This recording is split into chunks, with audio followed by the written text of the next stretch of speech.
This lecture will focus on radiometric dating, including radioactive decay sequences and various dating techniques. So radioactivity, of course, requires an unstable nucleus. The nucleus ejects particles in an effort to become stable. 260 of 1,700 known nuclides are stable. The original atom is called the parent isotope. After ejecting a particle, the parent transforms into the daughter atom. So this decay might be the loss of an electron,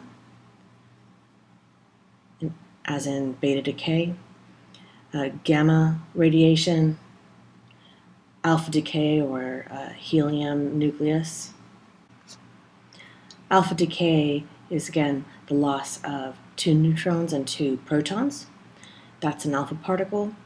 The daughter nucleus has an atomic number that is 2 less and a mass number that is 4 less than the parent nucleus.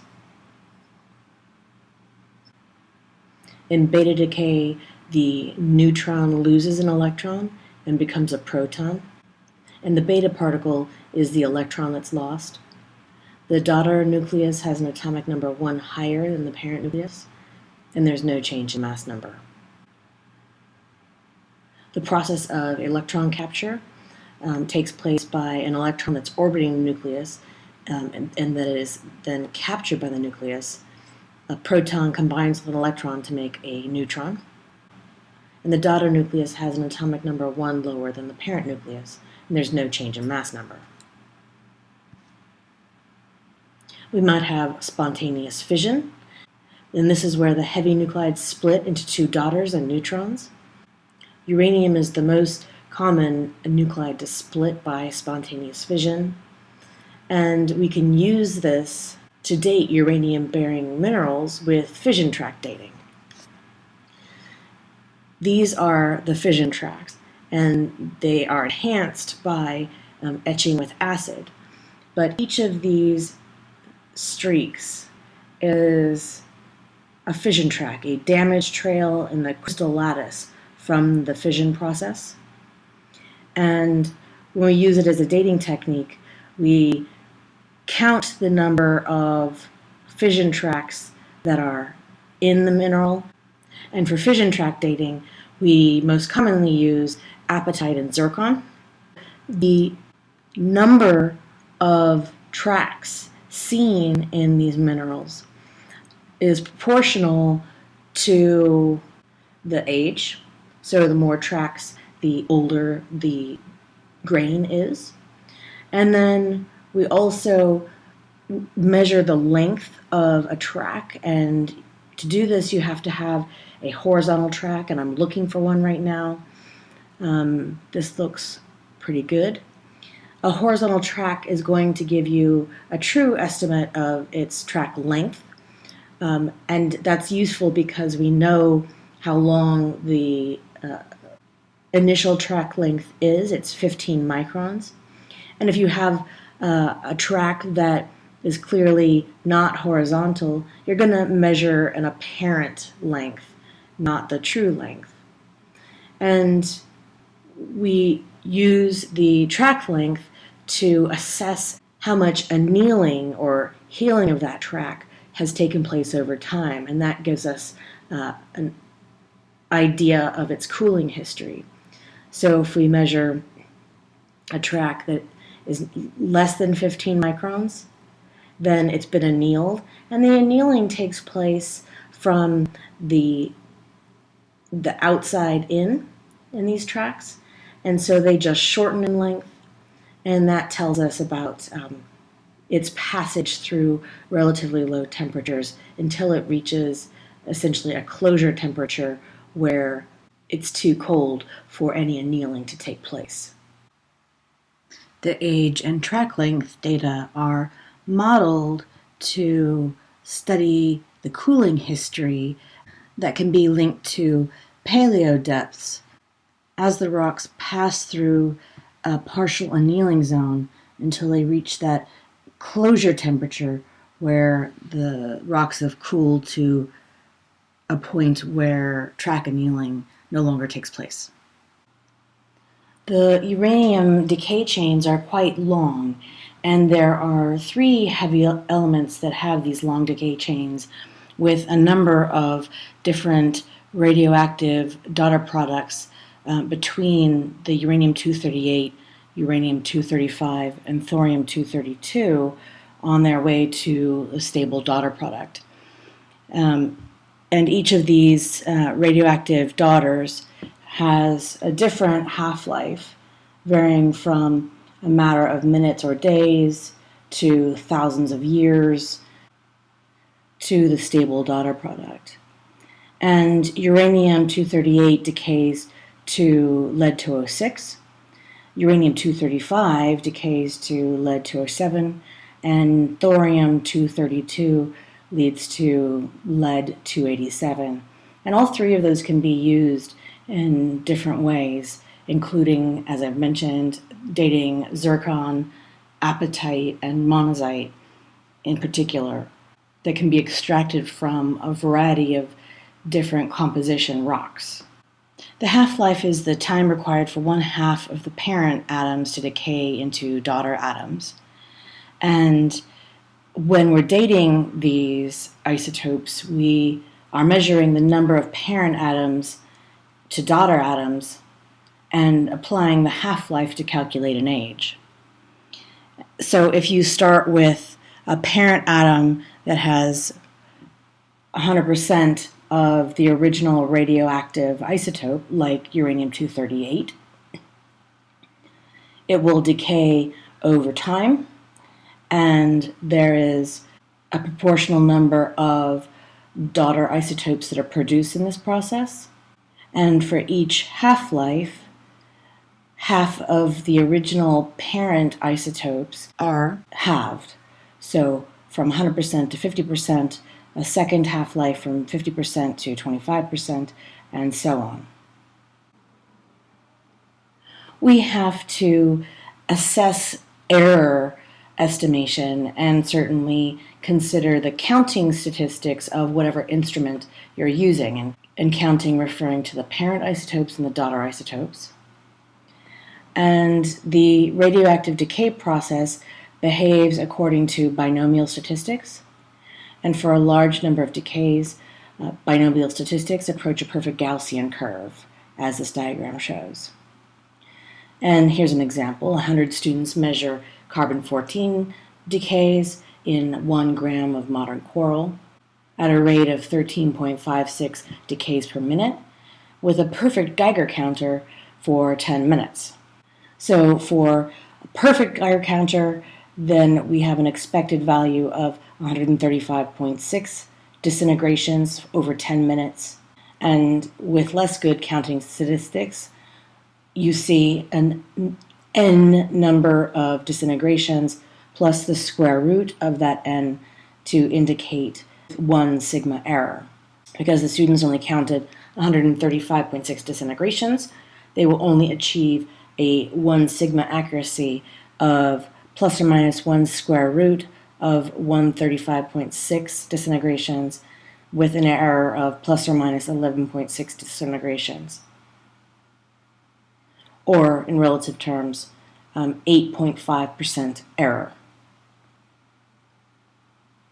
In other words, your 1 sigma relative error in percentage terms will be equal to 1 divided the square root of the total counts times 100.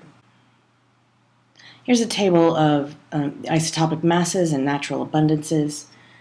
We see the atomic number here, 6 for carbon, as an example, with 3 isotopes, with carbon-12 and carbon-13, the stable isotopes, and carbon-14, which is the radioactive isotope. They occur in abundances of almost 99% carbon-12, a little more than 1% carbon-13, and a very small amount of carbon-14. The atomic weight of an element is the isotope times its abundance plus the second isotope times that abundance, and so on, for each of the isotopes of a given element. This is the SHRIMP-RG, which stands for a sensitive high-resolution ion microprobe that's down at Stanford University. And this is the instrument that I and my students often use to date zircon or monazite in either metamorphic or igneous rocks, in my case, plutonic rocks. And as you can see, the shrimp is not so shrimpy. It takes up a very large room. And how it works, just very briefly, is that there's a source of ions here, either cesium or oxygen, depending on what you want to measure. And that source has a very cool Star Trek-y name. It's called a duoplasmatron. That source sends those isotopes towards a sample chamber that sits here. It ablates the sample and sends isotopes from your sample of either zircon or monazite down the instrument, accelerating them through the magnet.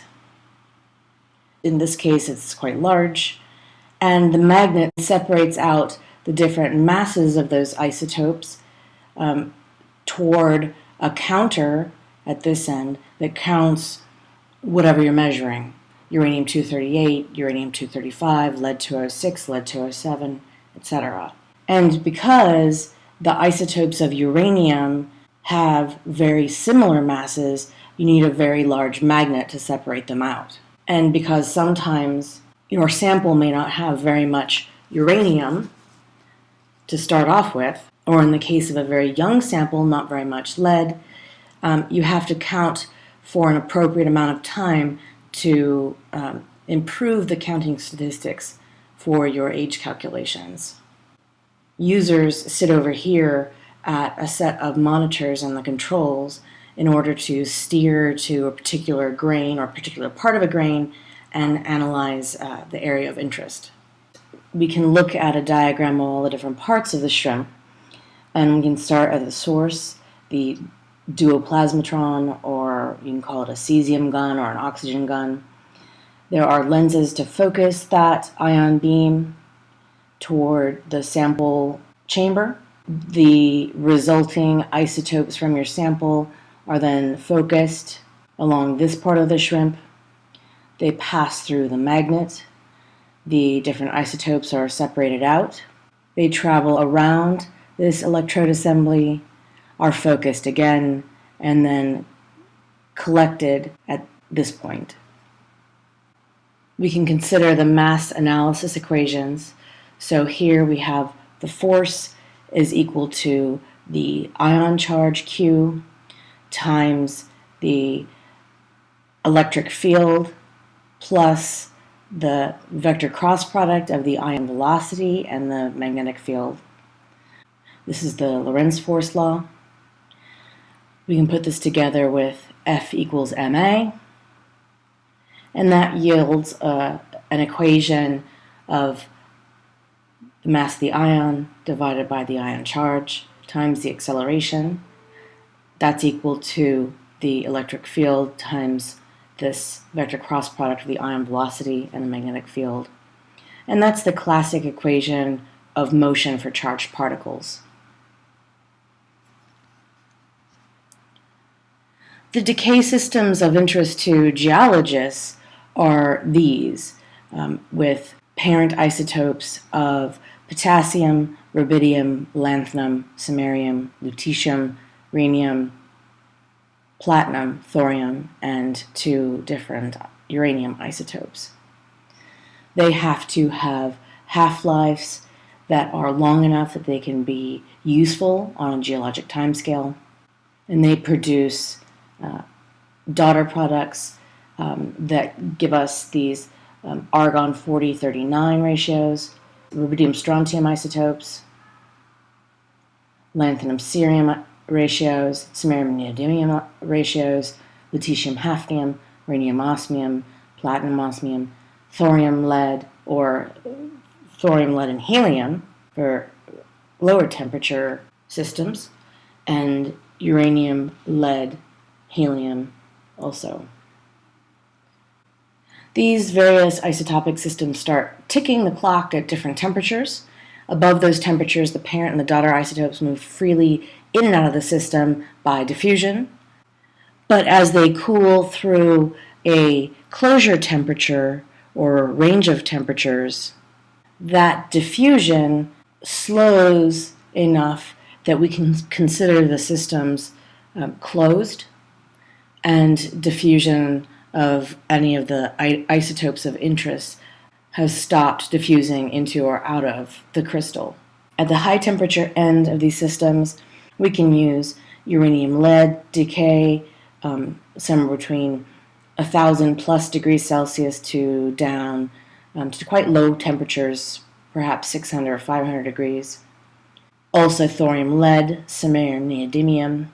And the closure temperatures for these minerals is also different, depending on how those systems behave at given temperatures. At intermediate temperatures, we have systems like argon-argon, rubidium-strontium, uranium-lead, and minerals like apatite and rutile. Then at quite low temperatures, so temperatures that you'd find in the upper crust, we see uranium, thorium, helium systems, apatite fission track dating or zircon fission track dating, and cosmogenic nuclides that can date exposures at surface to cosmogenic isotopes. So in reality, we can date the age of crystallization of granites or high temperature metamorphism. We can date cooling during exhumation or uplift through the middle crust or the end of deformation along a shear zone. And we can date the time that rocks have reached the upper crust and perhaps the end of tectonic motions, the end of deformation, the end of exhumation in mountain belts. I should also add that in order to use these systems, you have to start by sampling rocks that contain either the radioactive isotope in abundance or an element like rubidium that might substitute for an isotope of potassium in a crystal lattice. And that's going to follow Goldschmidt's rules of similar ionic charge and size for substitution. In the case of uranium, it substitutes for zirconium in the mineral zircon. That occurs in relatively felsic rocks or perhaps intermediate composition rocks.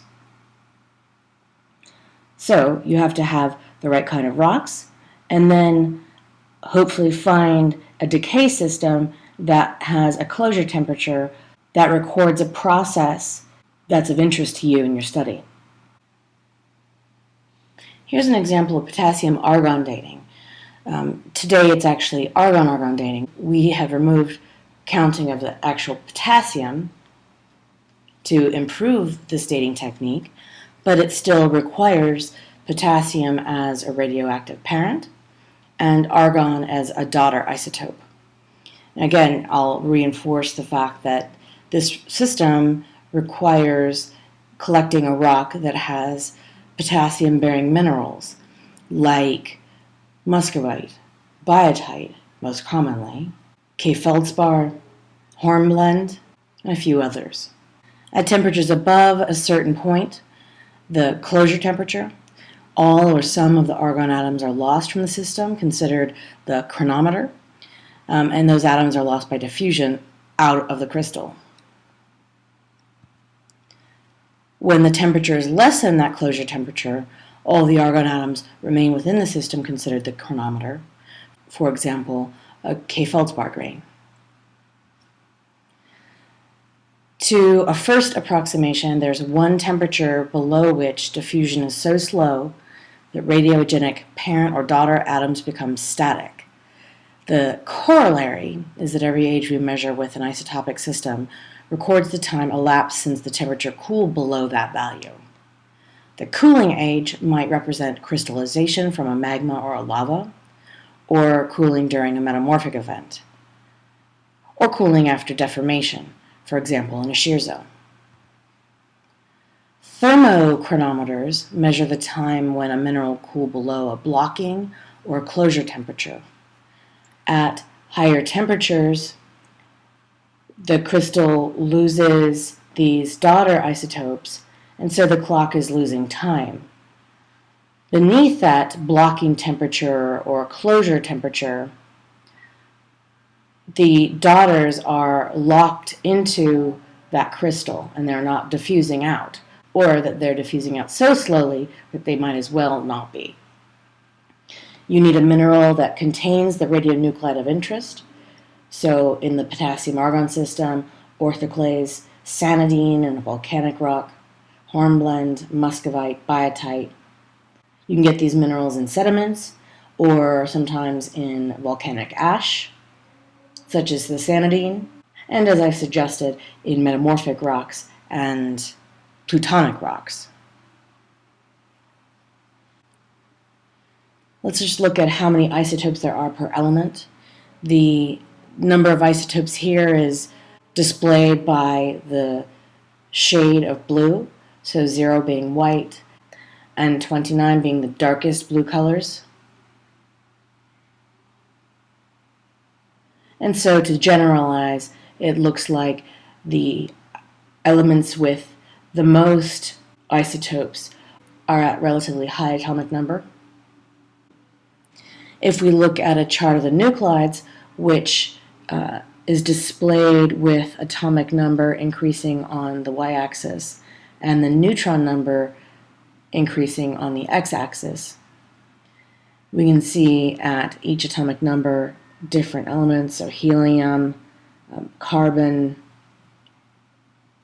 fluorine, and those isotopes that have the same or very similar atomic number and neutron number, so on a slope of 1, those are the stable isotopes, and the isotopes of those elements that have very different atomic numbers versus neutron numbers are radioactive. Not all these isotopes are stable, as they depart from the idealized stability line. The isotopes that are not stable will tend to decay into more stable configurations. We can look now at the element rubidium and its various isotopes. Here are the isotopes of rubidium. They decay to krypton or strontium. Essentially, there are only 2 isotopes that don't decay away within short timescales: rubidium-87 and rubidium-85. All others aren't present in nature. Of these, 1 is stable, the rubidium-85, and 1 is radiogenic, rubidium-87. How do we quantify stable or not? If the isotopes decay away within laboratory timescales, it's a no-brainer, they're not stable. In slower decaying species, you need to know their decay constant or their half-life. And the half-life of rubidium-87 is about 50 billion years. So we measure radioactive decay and determine the half-lives of each of these isotopes. That's the time for half of the parent atoms to decay. Alternatively, we can use the decay constant, lambda, which is equal to the natural log times 2 divided by the half-life. What's geologically useful? Systems that have half-lives comparable to or longer than the age of the planet. Fast decaying systems are evidently no good, such as rubidium-93 with a half-life of 5.84 seconds. Rubidium-87's half-life is 10 times the age of the Earth, so that's useful.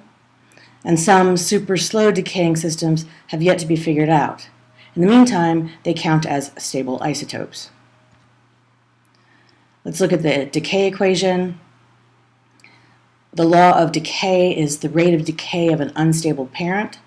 That's proportional to the number of atoms that are remaining at any time t. The proportionality constant is lambda. That's the decay constant. And it's in units reciprocal of time. So the decay constant lambda times the number of atoms remaining at any time t, n. The iterate from 0 to time t. N sub 0 is equal to the atoms present at time 0. Lambda is the decay constant. The natural log of the atoms present at any time t divided by the atoms present at time 0 is equal to negative lambda times t.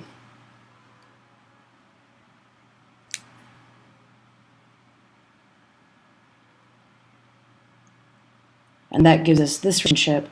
The number of atoms remaining at time t is equal to the number of atoms at time 0 multiplied by this relationship here that uses the decay constant and the time. The number of radiogenic daughter atoms formed, which is D star, is equal to the number of parent atoms consumed.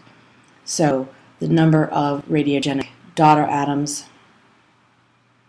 is equal to the number of atoms at time 0 minus the number of atoms at time t. A general geochronological equation gives us the daughter atoms at time t is equal to the daughter atoms at time 0 plus parent isotopes at time t times this expression. So the decay curve of a radionuclide and growth curve of its stable daughter in linear coordinates looks like this.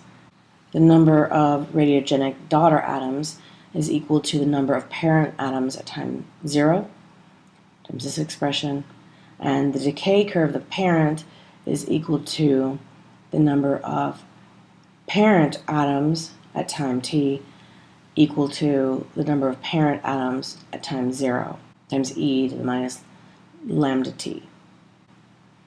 How do we know that the half-life has remained constant through time?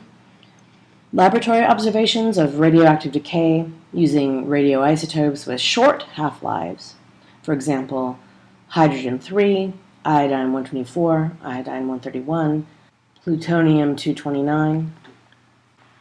The half-life is not affected by changing temperatures. The half-life is not affected by physical state. The element can be solid, liquid, or gas, and its half-life remains the same. The half-life is not affected by chemical state. The element's half-life remains the same regardless of what mineral it's in.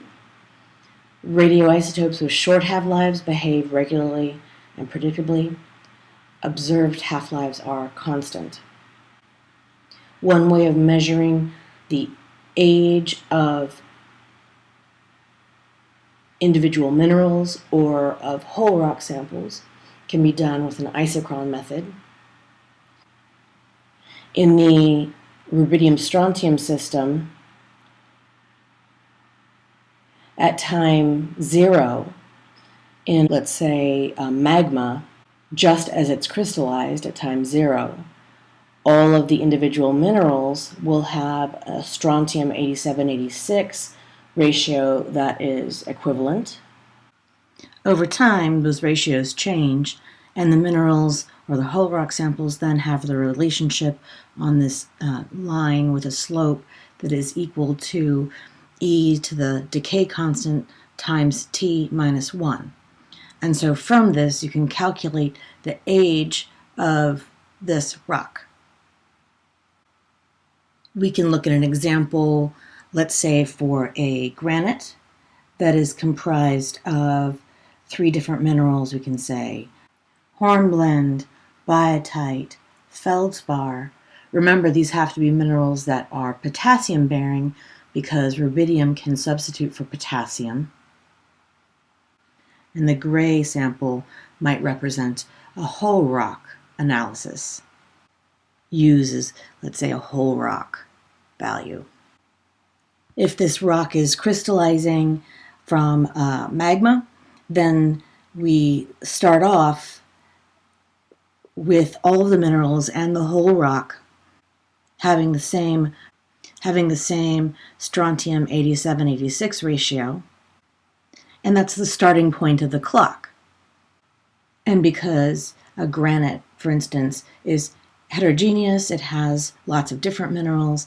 Those different minerals are going to have a different rubidium-strontium ratio, even though they have the same crystallization age and the same initial strontium 8786.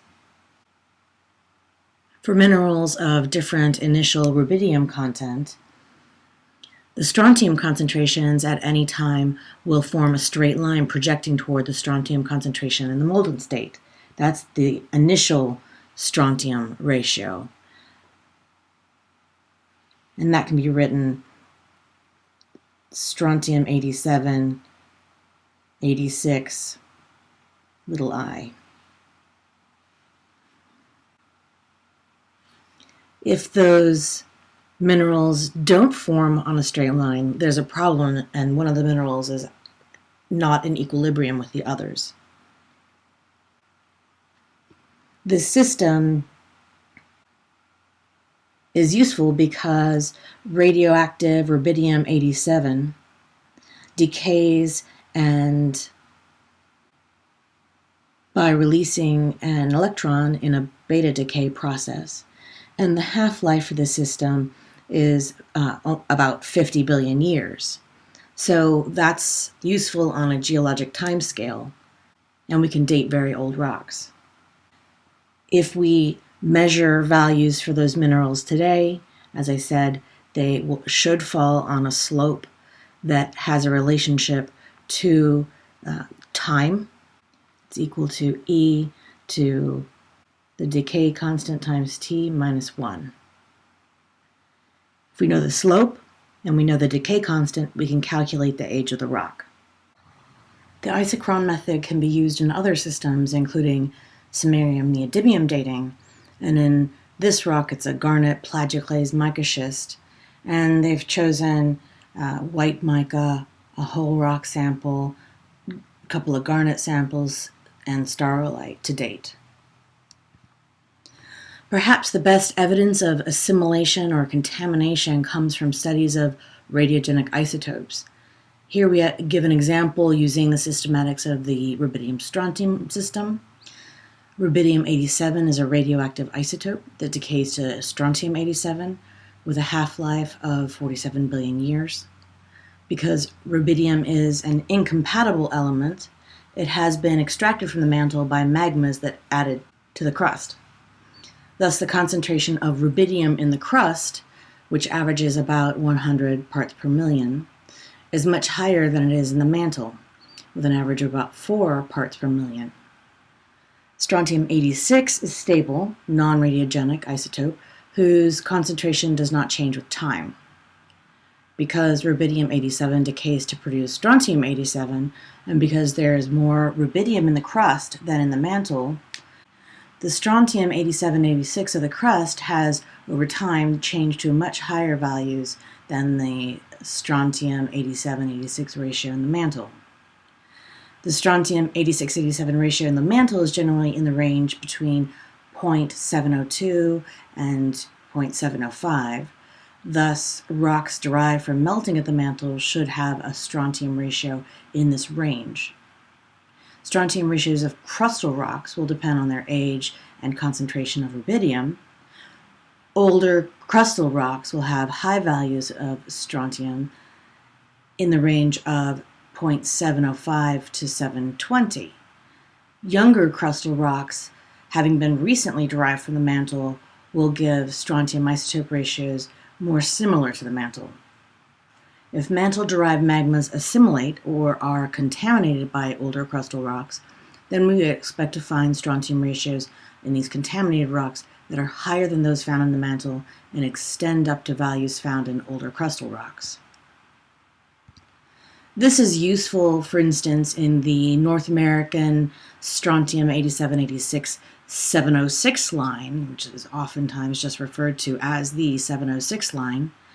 And that's this blue dashed line that separates westernmost North America from central and eastern parts of North America. The values east of this blue line, the blue 706 line, those values in the crust are greater than 706.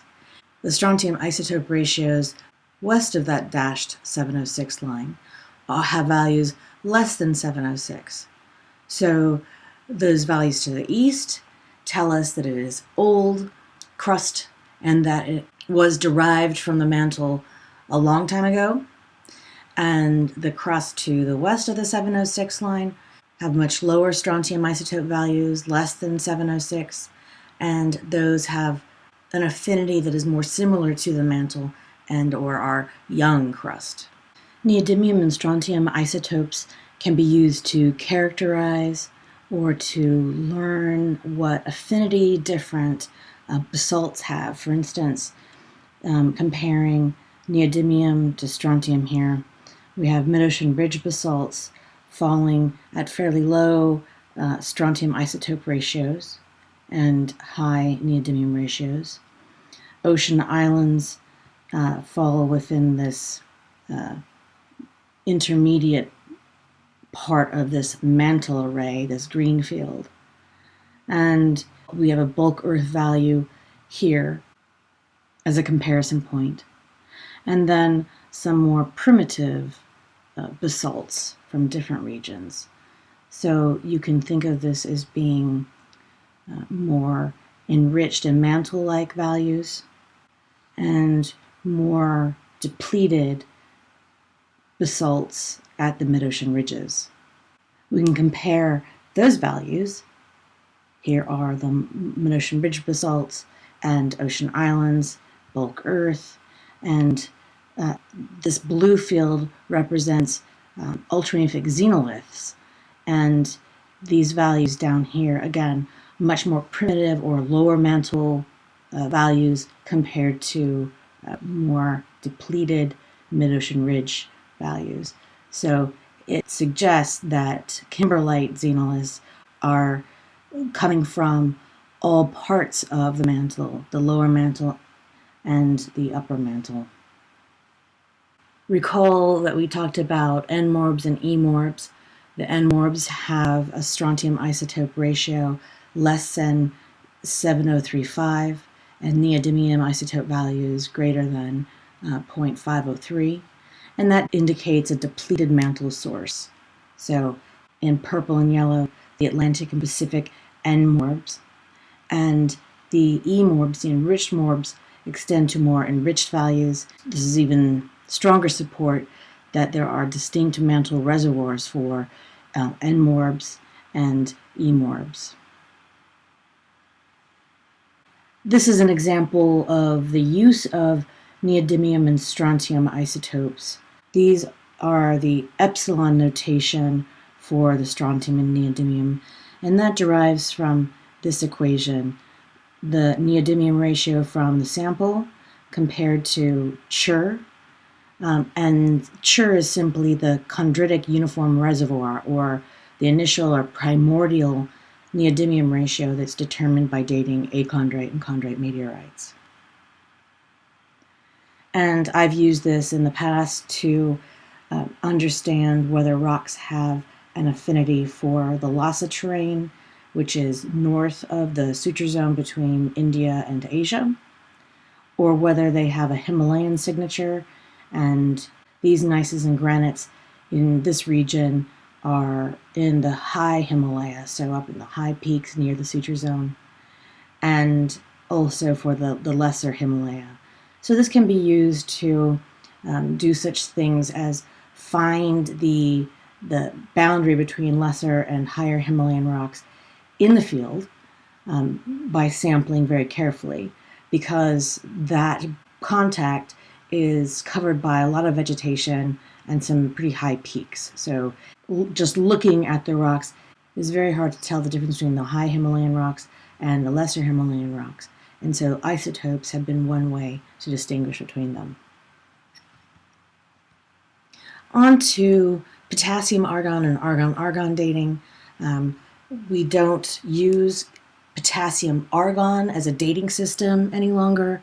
The argon is a radiogenic daughter product of potassium decay, but we now use argon 40 and argon 39 to calculate an age. To use this method, we need potassium-bearing minerals like biotite, muscovite, hornblende, and K-feldspar. And it requires that a system has closed to diffusion of the argon out of a crystal. So the potassium-argon age is only accurate if the sample has remained a closed system, so no gain or loss of potassium or argon through time. In reality, this is almost never the case because argon is a noble gas and is highly mobile. And you'll get an inaccurate potassium-argon age if your initial argon was not 0. The mantle contains appreciable argon-40 that may not have been completely degassed during rock formation, and this kind of initial argon is referred to as excess argon. You can lose argon because of low temperature alteration, or your sample may be contaminated by atmospheric argon, which is about 97% argon-40. We can address atmospheric argon by monitoring argon-36, which is about 20,000 times more abundant in the air than in the mantle. We can plot these argon data in a couple of different ways, but the step heating profile that shows the cumulative percentage of argon-39 that's released as you ablate your sample with a laser oftentimes. You can heat up grains of hornblende, biotite, muscovite in what's called a furnace, where you heat it up to certain temperature steps, and each step releases a small amount of argon gas. And you heat your sample until you've released 100% of the argon-39. You can get an apparent age from this step heating. You can also do this step heating with a laser, and this is something that I've done. If you can measure very small amounts of argon ions doing the stepwise heating, then you can even use single grains. That becomes interesting because if you have a single muscovite grain, let's say, that happened to have been a mica fish in your sample, you're essentially dating deformation in your rock. You can calculate an apparent age from each of these steps, and if you achieve a plateau where the apparent age is the same within some amount of error, and you get a relatively flat profile and a single age, that is usually considered a quality age. So in these low temperature steps, you're revealing that the sample has lost argon with this positive slope in the steps, and this plateau is giving you your most reliable crystallization age. And this occurs at the higher temperature steps that tend to give more consistent argon-40-39 ratios. Oftentimes, these low temperature steps are simply degassing contamination along the edges of the mica grain or the hornblende. Or you can measure several grains and use an Isochron method, and this method plots the argon-36-40 and the argon-39-40, and you can calculate this intersection point here, which is atmospheric argon, and project back to an age. This study happened to have been a study of the Plinian eruption of Vesuvius in 79 AD, which gave an isochron age of 1925 years, plus or minus 94 years ago. And as I said, you can use a laser to ablate your sample, and this shows a laser spot in a single grain. And when I did this at Stanford, it was very cool because at the low temperature steps, you can actually watch a wave of water leaving along the cleavage plane in the micas before it actually started to ablate and give us argon gas. Uranium lead is a technique that I've used a lot. It's a pretty special system because there are two independent isotopic clocks ticking at the same time. There are actually three, but there are two with uranium as the parent and lead as the daughter. These are the 3 decay sequences. We have uranium-238, 235, and thorium-232. They have long half-lives. This is measured in billion years. And we know their decay constants. And the reason that these 2 uranium systems is very cool is because we can work through these equations.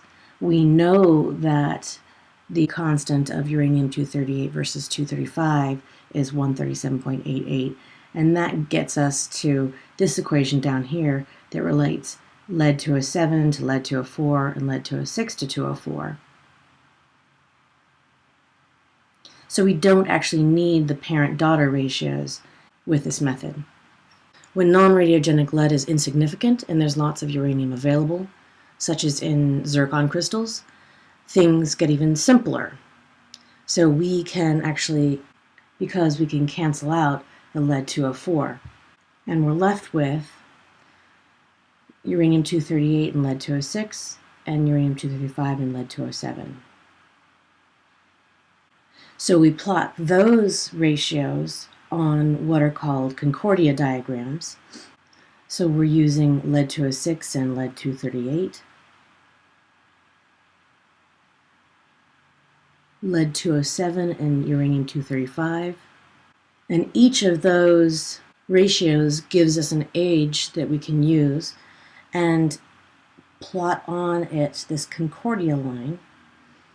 And along this line, we should get points of equal age in both the lead-207, uranium-235 equation and the lead-206 and lead-238 equation. So good data plot right on that line. If you get points that are off this Concordia line, it's called discordia, or the data are discordant. It's not all bad if you get discordant data, because oftentimes it's a mixture between 2 intercept points, 2 places where the discordia line intersects the Concordia line. So we're constraining the ages on the Concordia, and then we can say something about why these data are discordant. On the right-hand side, we have a wide span of ages that actually fall between 1.3 billion years and a billion years, a 300 million year span. Good luck interpreting that. Zircon's a special mineral because it also is very resistant to alteration and survives through many processes. So here's a zircon crystal. It's not euhedral. Euhedral zircon would look something like this. So this form actually tells me that it's probably metamorphic. And what you can see if you polish down through the middle of a zircon and then image the zircon with cathodoluminescent imaging, you can see the interiors of the grain look very different from the exteriors. So you have a remnant crystal here that may be remnant from crystallizing from a magma, and then you have this concentric zoning around the outside on the rim of the grain. This zircon looks kind of old to me, and that's just from seeing many different zircons over time. You see this wacky interior of the grain, and then what looks like a mantle and then a rim on it. So 3 different domains of zircon growth during the life of that zircon. So it may have been a metamorphic event, then I'm not sure with this one. With this grain, this is mine actually, so I know that this was about 1 billion years old, and that this concentric zoning results from crystallization from a magma when that zircon was in a rock that was part of the Pan-African magmatism when India was still attached to southeastern Africa. And the ages for for this crystallization were about 450, 500 million years ago. When you use an instrument like this shrimp, you can actually pinpoint places on these zircon crystals. Let's say you want to know about the protolith to this rock and you want to study the interiors. Well, you can put the ion beam on the part of the zircon that you're interested in. If instead you're interested in a metamorphic event that happened much later in a zircon crystal's life, then you might put the beam on the rim of the crystal. It's a very cool technique. Here's the shrimp, and to use the uranium-lead dating method, you have to separate out ions of very similar mass, and that requires a large magnet. And here's the magnet on the shrimp. For other techniques, it's not the same. Argon-argon thermochronology has a quite small magnet. And you can see by just comparing the size of his head to the magnet that it's quite a bit smaller. There's another magnet. And then if we use the uranium, thorium, helium thermochronology method that uses the same decay sequence but measures helium also in that system for upper crustal processes at very low temperatures, less than 200 degrees. On this one, it's kind of hard to find the magnet. It's so small because the mass differences are so great between the ions of interest. So there are some challenges with radiometric dating. What if parent atoms escape the mineral? What if daughter atoms escape the mineral? That's going to affect the age one way or another, and too old a parent age or too young a parent age. What if the mineral started out with some daughter atoms from some other source, and decay is not the only source of the daughter isotopes? But data granite using multiple methods like potassium argon, rubidium strontium, uranium lead, samarium neodymium, those are 4 different systems with 8 very different atoms, and all 4 systems give the same age. Either that's one heck of a coincidence, or we really do understand rock clocks and they work.